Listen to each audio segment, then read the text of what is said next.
Well, I'm down here at my uncle's to find a transfer case for that Chevy truck, and I've got a couple to choose from that have four-wheel drive in the same transfer case, but I need one with 32 splines on it, and they came in a couple different versions in these trucks. One had a 27 spline and the other had a 32. This one is a manual transmission, so I'm hoping that it has the 32 spline. Everything I've read says it should. And that one over there has an automatic, probably a 700 R4, and the newer ones had a 4L60E, and those ones have a 27 spline. So I'm gonna pull this one out because I think it has the best shot of having the right splines on the input shaft of the transfer case that I need. So I'm just gonna crawl under here and pop it out. I should have everything I need in my truck here, including the kitchen sink, just in case. And we'll get this thing out and take a look at it. Well, I've got it out and I brought it back here, and I'm just looking it over and comparing it to the old one. I have the back half of the case here, and it's pretty similar. There are a few differences. One, obviously this one has studs and this one uses bolts. Not really a big deal. I can go get studs for this one or just use the bolts, I think. We'll see if we can. It did turn out to have the 32 spline shaft, input shaft on that manual transmission one, so that's good. That should slide right in there. One difference is these switches here that tell the truck that tell the computer that it's in four-wheel drive. This is the one off of the original there, and it's got 3-wire plug, and this one, as you can see, has a 2-wire plug, and there's no way to just screw in this other one, and I'll show you why here in a second. As you can see, the one off the old case is much shorter. Now they have, if you get, I believe, a 94 and up, there was some overlap in 96, or up to 96, but 94 and up to 98 will have this this 3-wire switch in there, so you can just plug that right in. But these ones, I'm going to have to wire it up, and this switch takes 2 of these wires and hooks them together, from what I can tell from the schematic, and then takes one of the wires and just grounds it straight to the case. So, and this one takes both these wires and just plugs them together. So I think what I'm going to do is run the 2 wires that go together from here into this plug, and then I'll just have a wire coming off to a ground somewhere and have a switch. They said they didn't mind that. If I had a newer case, like I said, from 94 to 98, I'd be able to get away with just plugging it in. But they don't mind, and this is free, so we're going to go with it. And here, on the vehicle speed sensor, it works the same, but the plugs are a bit different, and I think this this other speed sensor is a bit too long to go in there. I don't think it'll just screw in. But what I can do is just take the pigtail off that other truck and wire it in, because the wires, you know, they work the same and everything. So that should be pretty straightforward and squared away. The only other thing I got to figure out is this linkage. It's not really a big deal. As you can see, this one's got a pin on the arm, that you know, hole on this arm and a pin on this one.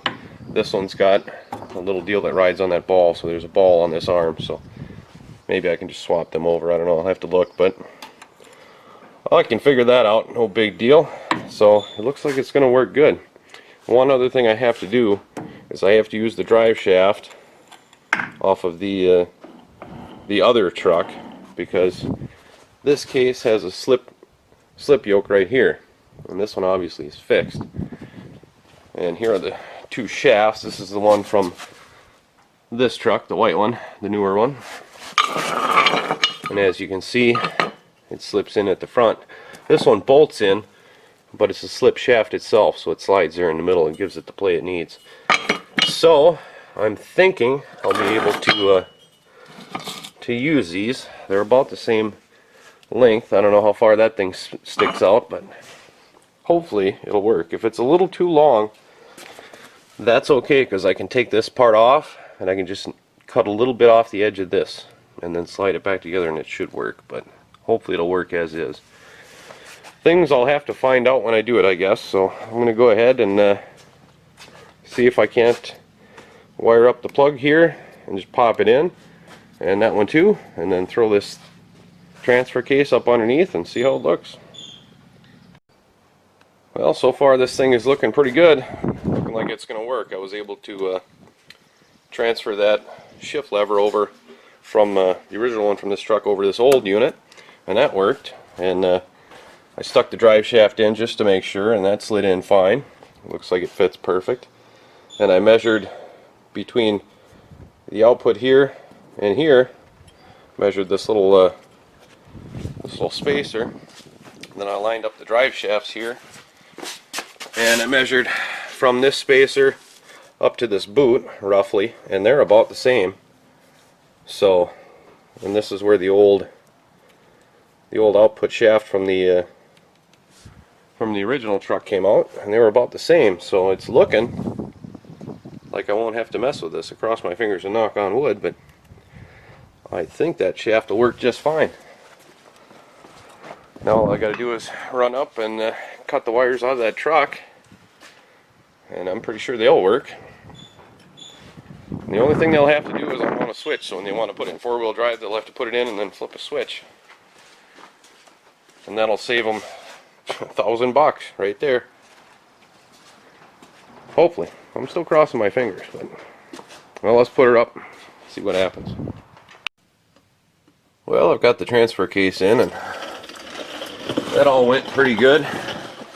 Fits pretty good. The rear drive shaft is just slightly different here.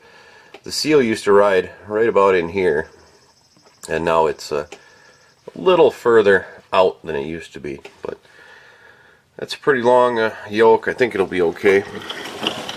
But my main concern here is this front drive shaft. It's long enough and it fits in here, but it's awfully close to that. It never touches, but it's just kind of close. So yeah, the good thing is though, it's not a solid axle, so this differential doesn't flop around. See, it's got CV joints there, so that pretty much stays where it's at. So if it's not rubbing now, hopefully it won't rub any other time.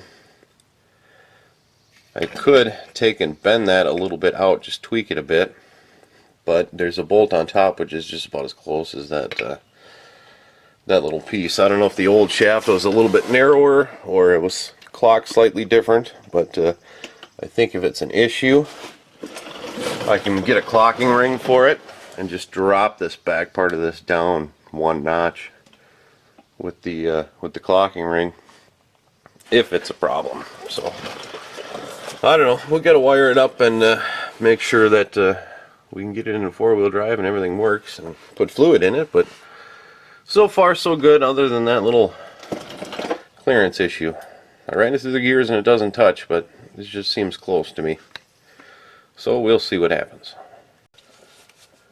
Well, I was out getting bolts for the front drive shaft from that other truck, and I took a look at the transfer case on that one, and the shaft actually sticks out, you know, about an inch or so from the seal. And the reason why this one looks different is because it's just got this seal here, and the original transfer case from this truck actually has this seal, and there's another little rubber piece on it that sticks out about this far. So I think that's why I was seeing the marks there from where the seal was riding, because it was just that boot, that extra little bit. So I think we're good. I think it's pretty much the same deal. It's just it was just an optical illusion for the most part. It might be a little bit different, but I'm not worried about it. I'll show you the other transfer case and show you what I'm talking about. Well, here's what I'm talking about on the other transfer case. You've got the seal on the inside, but it's also got this little dust boot, and that's what was making one of the marks there on the shaft. So that's all it was, just pretty much an optical illusion. No big deal. But that front still worries me a little bit. It's kind of close, so we'll bolt her up and see what happens. I still got to do the wiring yet, but that should be simple enough. Okay, I think I've got the wiring figured out, and I figured out exactly how this switch works. When it's in two-wheel drive, none of these wires are connected. When you put it in four-wheel drive high, you're only going to connect this blue wire and this black wire, solid black. And this black one I think is just a ground, but it connects these two together and it locks in your front end. Now when you put it in 4 low, it also connects these wires. It pushes this switch in a little bit farther, and it takes this gray and black wire and runs it to the ground in the case here. Just grounds it out. And that, I think, changes your shift tables when you're in 4 low. So the switch on the other one, on the one I pulled out, came out of an older truck which didn't need the electronically shifted transmission wires. So it only has 2. So what I did was I wired up these 2 to the 2-prong switch on the other one, and this one I'm just going to run to a ground via a switch inside the cab, and when they put it in 4 low they can flip that switch and get all their shift tables. So I think I got that figured out. Vehicle speed sensor is wired up. I gotta fire it up and test it, make sure it shifts, make sure I got that wired up right. I just spliced in the harness from the truck into the harness from the vehicle speed sensor on the old transfer case. So hopefully that'll work, but we'll give it a test. Alright, I've got it still up in the air, and I've gone ahead and just temporarily wired that switch in the way I think it should be. So we're going to give it a test. See if we get 4-wheel drive.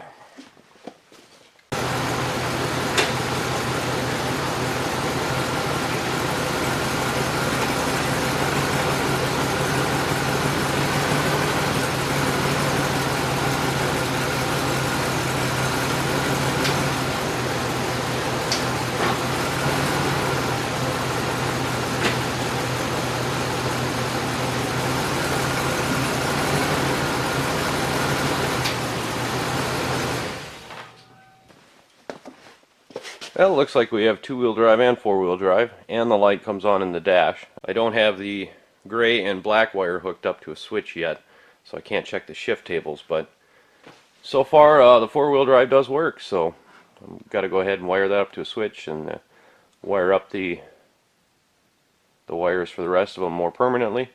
They're just twisted together with a little black tape on them for now, just to make sure it works. And we should be good to go.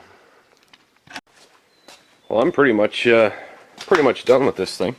I got the switch wired up. I put it up under here so it won't get bumped or anything. And that's off, so you'd have to actually pull it from inside here to get it on. It's a little bit of an inconvenience, but it's out of the way, and that's a pretty good trade-off for a $1,000 difference in transfer cases, I think. So, all I have left to do is put that skid plate on and fill the, or change the fluid in the transfer case and let her down and give her a test drive. But I think I'm going to cut the video here, and if it works you won't hear from me again, and if it doesn't I'll make another video, but I think it'll work good. So that's it. That's how you swap them. Pretty easy.